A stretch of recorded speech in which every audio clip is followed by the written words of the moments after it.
So hello everybody from Berlin.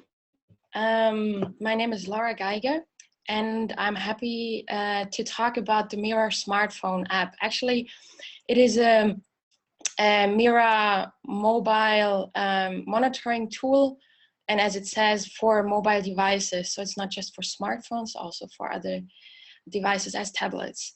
How does this start?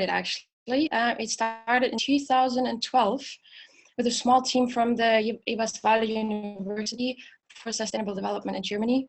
And it was also, happily, we got some funding from WWF UK under the Innovation Fund and some smaller funds from Germany. And this is how we started. The reason actually, something else. Like at the moment, we are still working on it with a small team. Programmers, interface designers, and we are somehow part of the CMP, like a working group. And of course, that's why we are presenting here. The app is based on the Miradi software. It is currently piloted in Guatemala, Ukraine, Kenya, and hopefully we will do some work in Chile and Mexico and some other parts in the world. Why actually did we start this monitoring app? And it was because I was working in this project in Guatemala, this is the case study. And what I realized, I already worked with Miradi, so they had really nice plans. But when they went into the fields, that was actually not connected. So they did often something else what actually was on their plans. And when they came back, it needed extra time to sort actually their data. What else?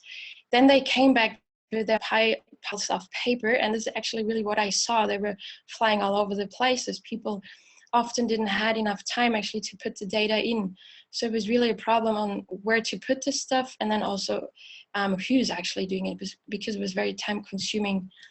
And the last one was also that several devices, either the camera was missing or the GPS, or it was not loaded. Of course, with the phone you might have the same problem, but reduce the risk, it's all in one device. So we thought, why not an app for Miradi? So, and actually, this is how it starts. We start with the plan of Miradi. We have this on the computer, and then we import it to the app that works over Wi-Fi. And then you're in the field, you do the field measurements, and you do this according to Miradi, of course, for your targets, direct effects, contributing factors, strategies, intermediate results if you want. And as a phone can do, you can record the GPS automatically, make pictures and make notes. From there, it goes back, and I explain this in a little bit more in detail. It goes back either to Miradi or to a server or to an Excel sheet. And then you start the whole process again. Here a little bit more in a schema to understand from actually between Miradi and the app, there is a little tool. It's called the engine to transfer actually this information into the app. And from the app, you can go back over Miradi, but you could also, as the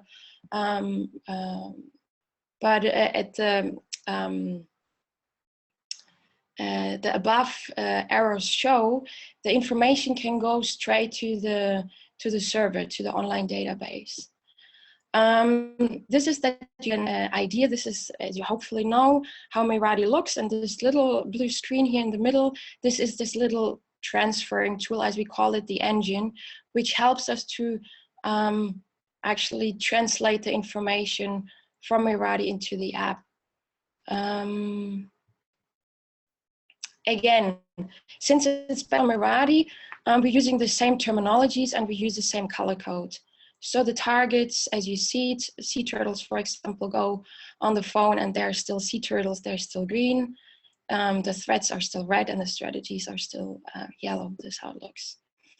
Now we had an idea how actually the visual image looks like of the app, how it would look. I can't show you this now, how it looks on the phone.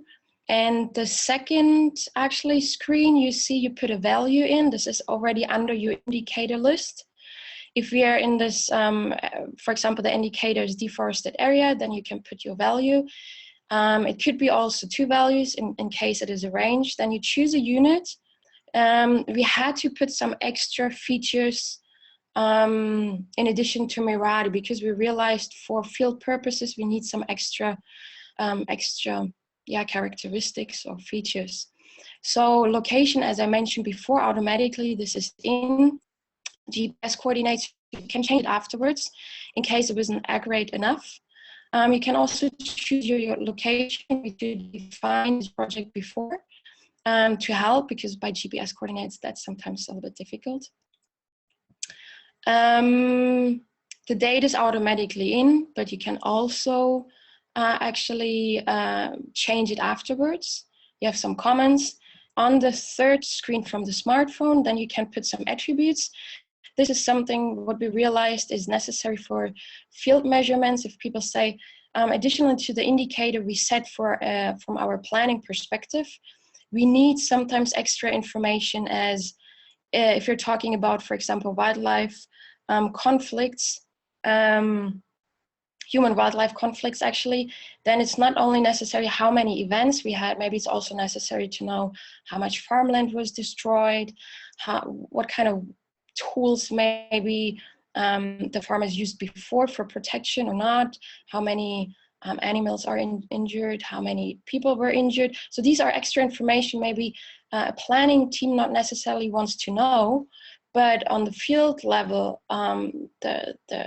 the field officer maybe wants to know. So that's why we added this field of attributes. Then as you can see, you can put images as much as you want. And then you can also exchange data right away, which is a email function where you just send this specific data entry. This is interesting if you're talking about forest fires or any urgent occasions you want to send right away to your maybe project person. Something important to mention, the app of course works offline. So once you have all your data on the phone, you don't need any Wi-Fi signals or 3G or anything. It's stored of course in a database on the phone. So the fourth screen is actually also an extra feature that you can do, set up some patrolling teams. If you have one person responsible and maybe 4 or 5 people with them in the field and going for a week, then you want to know what the team look like. And there's also added some extra metadata, something like how many kilometers they went, how long is, how many data entries they took as a patrolling team, or you could also say monitoring team. What else? This is more a detail how the indicator list look like. You could also then do a small, what we call a small evaluation on the phone. So you can decide for certain indicators, you want to see how they are and what correlation they are. In this case, for example, eggs from sea turtles, mortality, and lobster, is there any correlation or not? It could be also something like tourism activities. Definitely they would have an influence on the eggs. And you can of course also show all your data entries on a map. This is an online map and an offline map we work with, and then with the little dots you see a small overview of your indicator. What we recently added is that you can also download your person or tailor-made map. That means if you work with shapefiles, for example, you're working on forest deforestation, but you also have some concessions in your area. You want to know where exactly are the concessions to see where it is illegal and where it is legal, actually, the deforestation activities. And of course, Google doesn't tell you, it's also not OpenStreetMaps, so you need your own personalized maps to navigate in the fields. Very happy about that. This is something recently we added. So this is how the server looks like, and I don't know if I could even try to show you this online. Let me check that.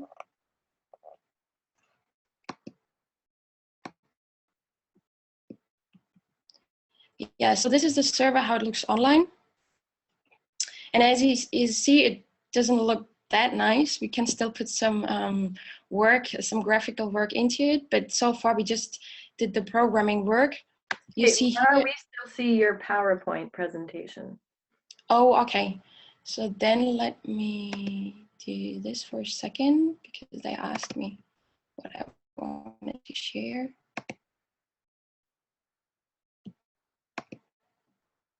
Is that better? Yep, we can see online now. And just so you know, you have about 4 minutes left. Yeah, great. I think I need just 2 more, hopefully. Still time for questions.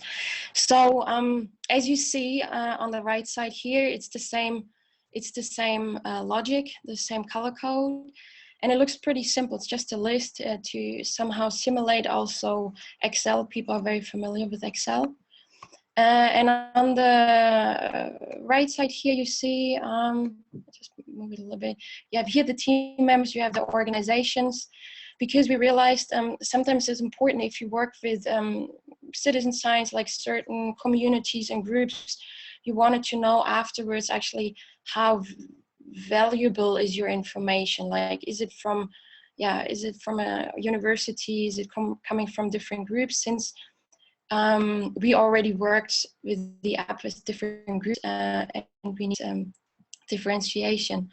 So as I told you or showed you at the end, you can, when I go just on the X, sea turtles.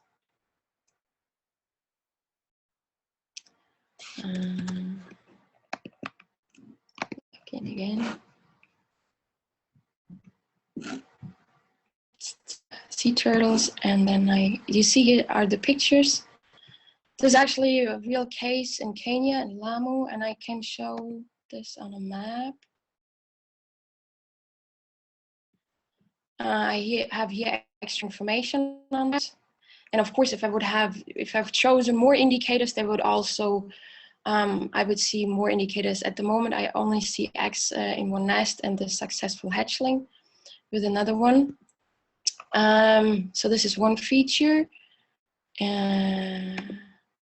Another feature is actually a time series chart, which is also very simple. As I said, it shouldn't compete with Excel or anything else, just to show in a very quick or rough overview what was happening.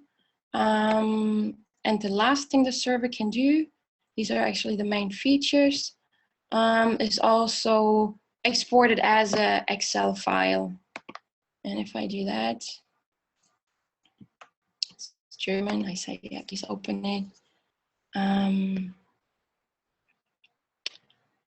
And Excel opens.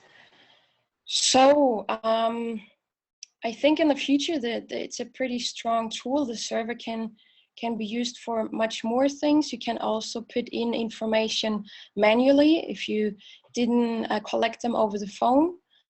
There are a lot of questions of participants who ask. Here you see just quickly, that's the Excel file. It looks pretty simple, but you can transfer it to whatever you want. Just close it again. So you can manually add extra information. If, for example, you have information from a survey you didn't collect with the app, then of course to have a storage where you have all your information together, you can do that here. And eventually also, already some of this information goes back to Miradi. This is already possible, but of course, since we added some extra information, not everything can be stored at the moment, especially if it comes to pictures, and these attributes, this extra information. So this is something we have to work on. And I really would like to get some information, ideas, advices from practitioners, and happy to also get in contact for pilot testing and further interest. Thank you very much. Thanks, Laura. That's great. We do have we have 2 questions and they're related. So let's do these 2 related questions. Actually, one of them is long, so I'm going to think about how to answer that. So we have a question about how do folks get access to the app, and is it open source? Yes, it is open source. So far, if the server wanted to be used, or if people wanted to use the server, there will be a fee for that, just for maintenance and doing just maintenance work for the server. But the app itself is for free, and you just write. Sorry, I didn't show you my the contact details. It's in my presentation. I don't know if you share the presentation afterwards, but in the presentation there are my contact details. You write me. There's also a web page where you get more information. Yeah. No, that's great. Yeah, we'll be posting these on the Miradi community page, so that people will have a link to the YouTube video where they can watch it and see your contact information. And let me just check, Laura, can you see the Q&A box? If you click down at the bottom, can you click on Q&A? Yeah. You can. So what I'm going to ask, do you see a button that says answer by text? Yeah. So what I'm hoping is if you could answer the second, there's a couple of questions related to how often is the indicator value that one would enter into Miradi actually the value collected in the field, with some additional detail. And then there's a question about how does this app compare to the smart spatial monitoring and reporting tool. So Laura, I'm going to ask if you wouldn't mind if you could answer those by text, and then we'll have a record of those answers, and then that will allow us to move on to the next presentation. Yeah. Sounds That's great. fine. Just one quick question. Since you record this, the presentation with my contact details is on a page I didn't show so far. Should I just quickly go on this, that it's recorded, or how do you do that? Sure. Why don't you flip to that, or the other, you could also answer by text. You can type your contact info in there as well. Let me just quickly do this last thing. Second. And